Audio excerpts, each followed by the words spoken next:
দরকার একটা কথা বলতে আসলাম আজকে হঠাৎ ইউটিউব স্টুডিওটা খুললাম, ভেবেছি কোনো ভিডিওতে তো কপিরাইট এসছে সেটা ডিলিট করলে হয়ে যাবে।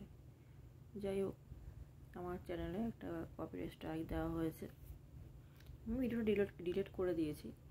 ভিডিওটা ছিল হচ্ছে আমি একটা সিরিয়ালের গান ভীষণ ভালো লাগছিলো, তো সিরিয়ালে একটা অংশ তুলে ধরে আমি জাস্ট টিভি থেকে নিয়ে ভিডিও রেকর্ডিং করে দিয়েছিলাম। তো আমি ভিডিওটা সঙ্গে সঙ্গে ডিলিট করে দিয়েছি, যেহেতু ওরা লিখে দিয়েছিল ডিমনিটাইজ। এটা এই ভিডিওটা মনিটাইজ হবে না। তো সঙ্গে সঙ্গে ভিডিওটা আমি ডিলিট করে দিয়েছি। এটা অনেক দিন হয়ে গেছে, প্রায় 1 মাসের কাছাকাছি হয়ে গেছে।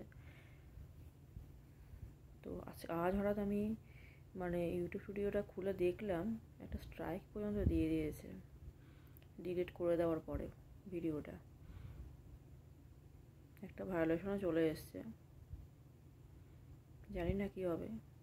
ভিডিও তো দিয়েই যাচ্ছি, এর কোনো সলিউশন আছে কিনা আমি ঠিক জানি না। কোনো টেকনিক্যাল কোনো চ্যানেলকে আমার থেকে জিজ্ঞাসা ফলো করতে হবে, আমার জানতে হবে এই বিষয়টা, এখনও জানা হয়নি। জাস্ট একটা ভিডিও করে তোমাদেরকে জানাচ্ছি যে আমার চ্যানেলে একটা কপিরাইট স্ট্রাইক চলে এসছে অলরেডি।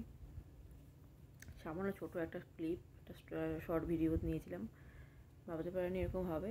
সবার মুখে শুনি স্ট্রাইক আসে। তো স্ট্রাইক আসাটা কী আর ভায়োলেশন আসাটা সেটা আমি জানতাম না। আমি জানতাম কপিরাইট স্ট্রাইক আসলে এটা অটোমেটিক রিমুভ করে দিলেও রিমুভ হয়ে যায় অটোমেটিক।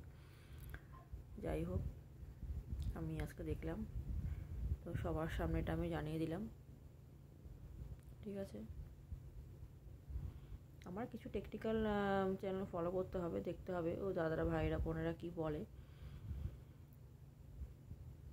আমি তাদেরকে কোনো মেসেজ করিনি, যদিও দেখা যাক কী হয়।